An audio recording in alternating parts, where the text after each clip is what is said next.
안녕하세요. 서른 되기 딱 두 달 앞둔 젊은 새댁입니다. 저는 올 초에 코로나가 대한민국에 창궐하던 그 1월에 결혼식을 올려 지금껏 11개월째 신혼으로 살고 있어요. 시댁에서 말입니다. 저희 시어머니는 아주 젊은 분이세요. 연애 때 남편의 얘기를 들어보니 시어머니가 19살 때 사고를 쳐서 남편을 가진 바람에 교복 입던 시절에 애를 낳았다고 하시더군요. 그래서 남편과는 딱 20살 정도가 차이 나는 분이셨어요. 그렇다 보니 남편과 동갑내기인 저와도 겨우 20살 차이, 저희 친정부모님과는 거의 10살 정도가 차이가 나는 분이셨죠. 왠지 전 결혼 전부터 젊은 시어머니를 맞이한다는 사실이 참 즐거웠습니다. 함께 어울려 다니며 공유할 수 있는 것들이 비교적 많을 것이라 생각했거든요. 저희 엄마가 딸부잣집 장녀인데 밑으로 여동생이 4명이 더 있어요.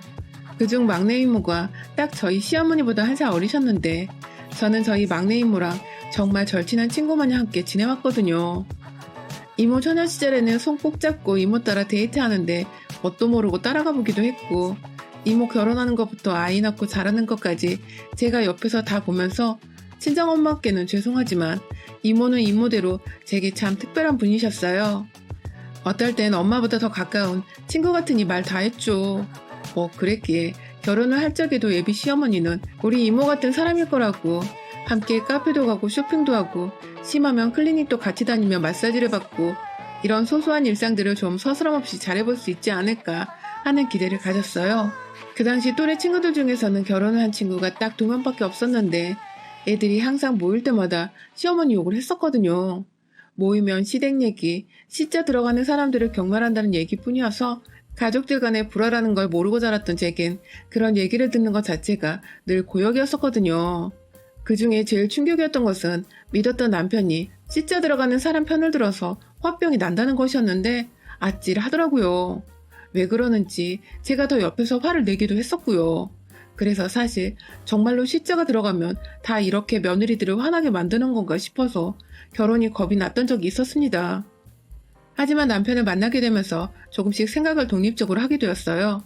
우리 남편은 사람이 참 됨됨이가 좋고 화 한 번 잘 내지 못하는 사람인데 설마 시댁과의 불화가 생겨도 내게 등을 돌릴 만한 사람이 아닐 거라는 일말의 믿음들이 조금씩 커져갔죠. 그렇다 보니 자연스레 이런 아들을 낳고 길러준 시부모님들의 인품도 들여다볼 수 있었고 모두들 참 따뜻하고 배려 깊은 분들이 아닐까 생각했습니다. 결혼식을 올리고 며느리 노릇 하겠다고 신혼여행 다녀온 후 한복 갖춰 입고 시댁에 공손하게 들어가던 그 순간까지도 전 세상에서 가장 행복한 며느리이자 새색시가 될 거라 믿어 의심치 않았어요. 그런데 와, 우리 시어머니는 정말 대박 중에 대박이었습니다.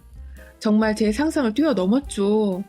젊은 분들이시니까 한복까지는 갖춰 입지 않으려고 했지만 상견례 때도 그렇고 연애하며 몇 번 밖에서 남편과 다 같이 만나 밥을 먹을 때도 그렇고 시어머니의 옷차림을 유심히 봤었는데 저희 엄마보다도 나이가 분들처럼 얌전하고 옛날스러운 풍의 옷을 입으시더라고요. 말하시는 것도 정말 고상하고 나이에 비해서 무게감이 꽉 차 있어 보이는 것이 마치 얼굴만 젊을 뿐 60, 70세는 되어 보이는 시할머니를 영접한 기분이었습니다.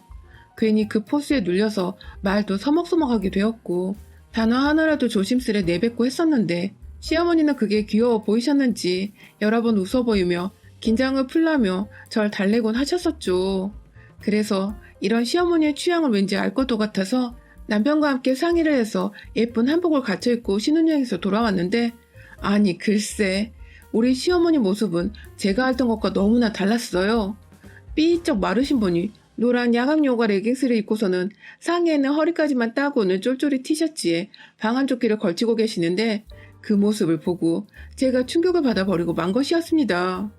입이 도무지 닫히지가 않아서 시어머니 앞에서 저도 모르게 우와 하는 탄식을 내뱉었는데 그걸 그만 어머니께서 들어버리고 말았죠. 어머님이 왔냐고 다가오시다가 절 보고선 넌 왜 그런 표정으로 날 쳐다보니? 하고서 쎄한 미소를 지어 보이셨어요. 그 바람에 전 뒤늦게야 정신을 차리고 아 어머님이 너무 신세대처럼 입고 계셔서 홀딱 빠져버렸다는 말로 겨우 위기를 넘겼고요. 그렇게 인사를 마치고 부모님께 절을 올리고 신혼여행에서 있었던 자잘한 얘기들을 해드리며 즐거운 대화를 이어나가고 있었는데 그때 저희 아가씨가 집에 들어왔어요. 저보다 딱 10살이 어린 시누이였죠.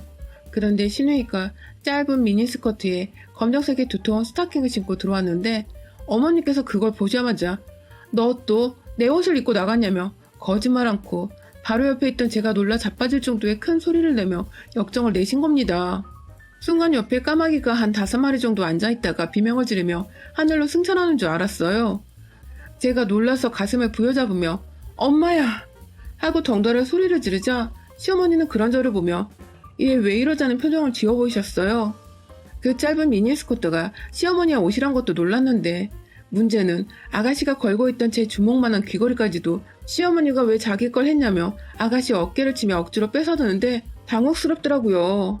그 모습이 뭔가 제가 생각했던 참했던 어머님의 모습은 페이크였고 이게 진지할 수 있다는 생각에 앞으로의 미래가 막막했어요. 시어머니와 저 사이에 고부관계의 먹구름이 뒤덮여버린 것이었죠.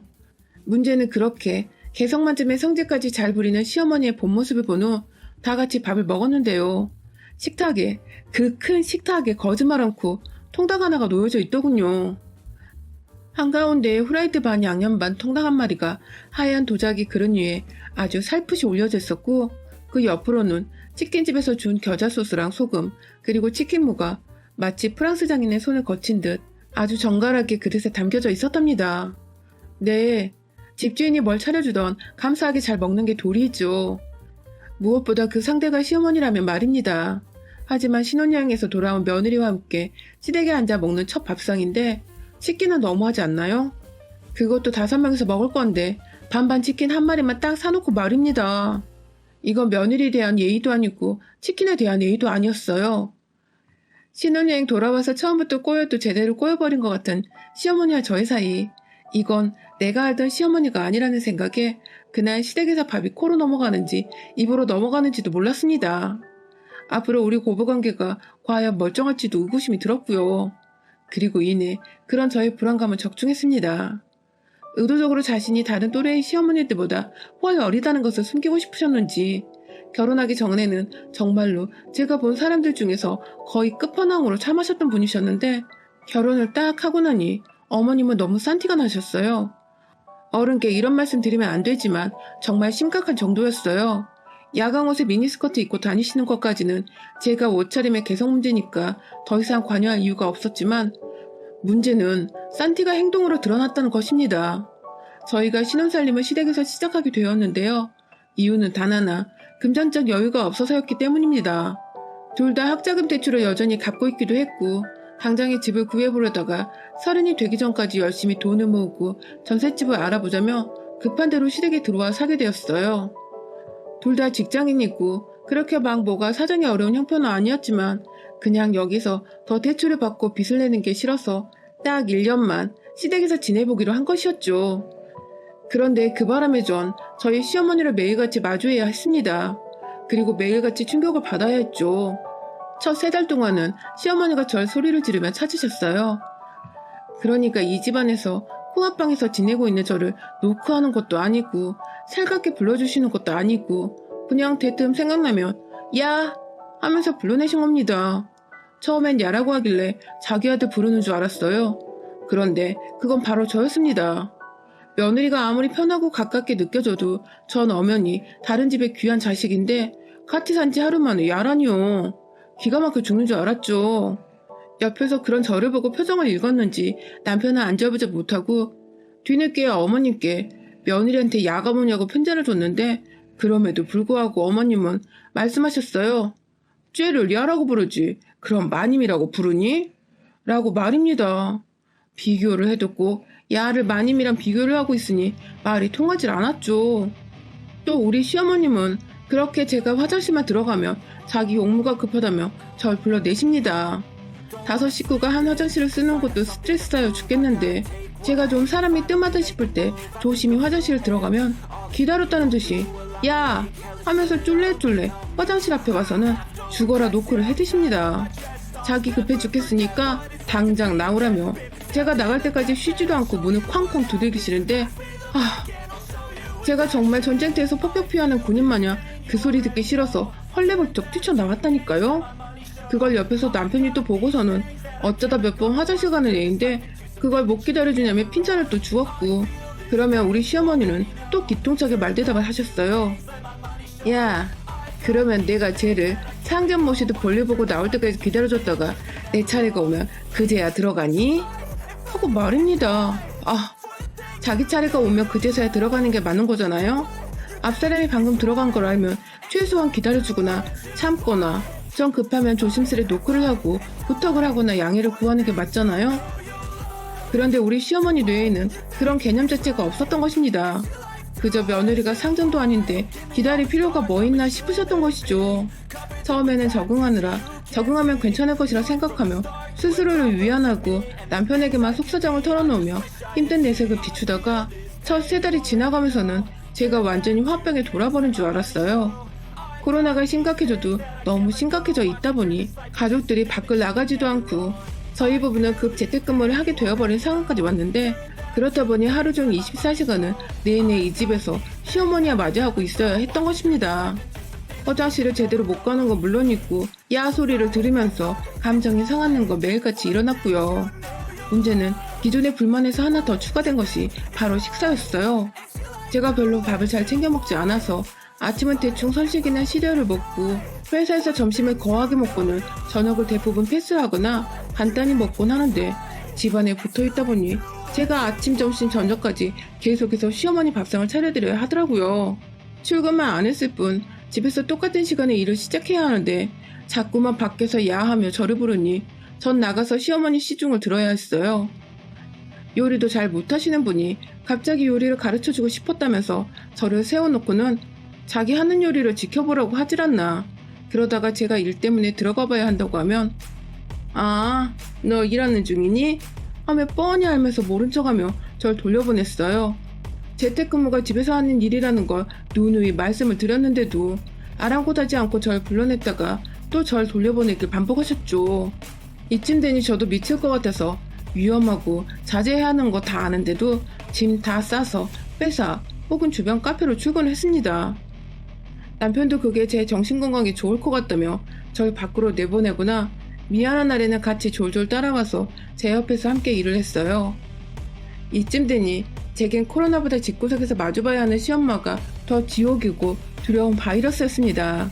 그렇게 쭉 지옥 같은 시댁생활을 하다가 3달 전쯤 남편이 먼저 회사 출근하게 되었어요. 그리고 저는 혼자 집에 남겨지게 되었는데요. 마찬가지로 시어머니가 보기 싫어서 짐을 챙겨 카페로 나가려고 불이 나게 외출 준비를 하고 있는데 시어머니가 절 불러 세우시더라고요. 무슨 일이시냐고 물어보니 너 오늘부터 외출 금지야 라고 대뜸 이 한 문장을 던지시는 게 아니겠어요? 순간 지금이 쌍팔년도 시대인 줄 알았습니다. 누구 맘대로 외출이 금지냐 생각에 어머니 저 일하러 가야 합니다 라고 대답을 하니 시어머니는 자신 있고 동창회가 있어서 나가봐야 하는데 너가 외출을 했다가 코로나에 걸려오면 어쩌냐고 하시더라고요. 자신은 꼭 무슨 일이 있어도 동창회를 나가야 한다고 말입니다. 순식간에 피시겠어요. 아니 누가 이 시국에 동창회를 열어서 여기저기 오만 사람들을 다 불러 모으냐고. 너무 어이가 없어서 시어머니께 헛웃음을 지으며 되물었습니다. 나라에서도 매일같이 뉴스에서 말하지 않냐고 많은 모임은 자제를 하라고 말하질 않았냐며 시어머니께 조곤조곤 말씀을 드렸어요. 그러자 시어머니는 예상은 했지만 더 큰 데시벨로 제게 야! 하면서 또 코앞에 있는 제게 굳이 소리를 질러 불러대시더군요. 그 동창회는 반드시 열릴 것이며 때문에 지금 가장 필요한 것은 자신의 건강관리라고 말입니다. 하지만 저는 일을 나가야 했습니다. 당장 출근해서 온라인 출근 도장을 찍어야 하는데 시어머니가 붙잡고 있으니 방도가 없었어요. 그 앞에서 곧장 회사 업무를 봐야 해서 지금 이러고 있을 여유가 없다며 가방을 도로 챙겨서 밖으로 나가려고 하는데 뒤에서 뭔가 확 제 뒤통수를 쳤습니다. 네, 부엌에 계시던 시어머니가 제게 키친타올을 던지신 겁니다. 뭔가 아프진 않았는데 기분이 더럽고 불길한 것이 일이고 뭐고 당장 시어머니부터 족치고 싶더라고요. 열이 받아 확 째려보고 뒤를 돌아봤어요. 예의 없고 아나무인한 건 쭉 참아왔는데 그래도 방금 제게 뭘 던지신 건 선을 넘으신 거라며 최대한 소리를 안 지르려고 조용조용히 말했어요. 하필 남편이면 신우며 그리고 아버님까지 모두 출근을 하셔서 그걸 저 하나밖에 보지 못했다는 게 너무 속상했어요. 그럼에도 조용히 사건을 넘어가려고 어머님을 잘 타이르고 있는데 이 여자가 그러더라고요. 내가 동창회를 못 열게 하면 네 사지를 찢어 놓을 거라고 말입니다. 네, 이제 보니 우리 시어머니 그 동창회를 주도하는 회장님이셨더라고요. 어린 나이에 사고 쳐서 결혼한다고 또래 친구들한테서 여기저기 뒷소문에 욕도 많이 먹었었는지 그렇게 신세대를 따라한다고 별난 색상의 옷에 치마까지 입으시더니 결국 그걸 또 친구들한테 자랑하겠다고 동창회를 여는 거에 목숨을 계시던 시어머니. 며느리가 일하러 나가야 한다니까 혹여나 제가 그러다 코로나를 옮겨오면 어쩌냐며 눈에 불을 켜고 달려들다 키친타월까지 던지신 겁니다. 아니 남편이고 아들 딸들도 다 출근했다가 퇴근하고 집에 오는데 왜 저 혼자만 나갈 수 없는 건지 정말 이해가 되지 않았어요. 내 발로 내가 나갔다가 들어온다는데 뭐 때문에 키친타월까지 던졌냐며 화를 내도 제 말을 귓등으로도 안 듣다가 본인도 본인이 잘못한 것 같았는지 그제서야 그런 꺼지라고 하시더군요. 그리고 전 그 꺼지란 한마디에 결국 분노 조절을 포기하고 말았습니다. 저 때린다고 던진 키친타월을 확 시어머니 면상에 던져버렸어요. 놀라 피하던 시어머니는 또 그 특유의 괴성으로 야! 하면서 주저앉았는데 저는 그 길로 화장실에 들어가서 걸려있던 휴지말이랑 베란다 창고에 쌓아뒀던 휴지까지 몽땅 들고 나와서는 시어머니를 향해 야구공 뽑아 던지듯이 막 퍼부어댔어요. 이게 아픈 건 아니라서 맞아도 타격은 없겠지만 제가 있는 힘껏 가까이 다가가서 정신나간 년마냥 휴지를 던져대니 시어머니도 눈을 제대로 못 뜨고 쫄아계시더라고요. 한 번만 더 내 앞에서 소리 지르면 네 사주 내가 찢어! 라고 반말을 하고는 마지막으로 휴지를 담고 있던 비닐종이를 머리 위에 덮어 씌워버렸어요. 순간 손으로 자기를 때리는 줄 알고 잔뜩 쫄아서 몸을 움츠리던 시어머니. 안쓰러운 마음보다는 겨우 이 정도의 배짱으로 나한테 그간 소리를 지르고 험하게 대했나 싶어서 완전 센 척을 했단 생각이 더 열이 받고 얄밉더라고요. 그리고 전 곧장 방에서 제 간단한 옷이며 짐까지들을 챙겨나와 현관에서 침 한 번 퇴퇴하고 뱉어준 뒤에 친정으로 왔습니다. 이혼이요? 아니요. 몇 달 앞당겨서 시댁에서 빨리 독립을 해버린 것입니다. 남편한테 사실대로 말하니 남편은 미안하다며 회사까지 반차를 내고서는 저희 친정으로 달려왔고요. 그렇게 얼떨결에 저희는 친정 부모님께 죄송스럽지만 친정에서 잠깐 살림을 또 차리다가 금방 조그만 빌라 전셋집을 구해서 지금은 완전히 독립을 했습니다. 시어머니는 그날 제가 짐을 챙겨 나갈 때까지 비닐을 쓴 채 부엌바닥에 쭈그려 앉아 계셨고요. 제가 자신과 똑같이 사진 찍는다는 말을 던지며 휴지를 던지는 폭력을 휘두르자 만만했던 며느리한테 적잖은 충격을 받으셨는지 움직임에 미동도 없으셨죠. 들어보니 남편도 자기 짐 챙겨오면 시어머니께 왜 그러냐고 한바탕 난리를 피웠다고 하더라고요. 결국 지금껏 독립을 했는데도 시어머니는 꼴도 보이지 않고 계십니다. 저는 그 몇 달의 시댁살이를 하면서 저희 시어머니의 본색을 알게 되는 값진 경험을 얻었고요. 앞으로도 다시는 시어머니와 한 공간에서 둘이 지낼 일은 없을 것입니다. 절대로 시어머니를 제 집에 먼저 초대를 하지도 않을 거예요. 이대로 그냥 쭉 남남으로 지내보길 간절히 바라는 중이랍니다. 여러분의 생각은 댓글로 남겨주세요. 오늘도 시청해주셔서 정말 감사합니다.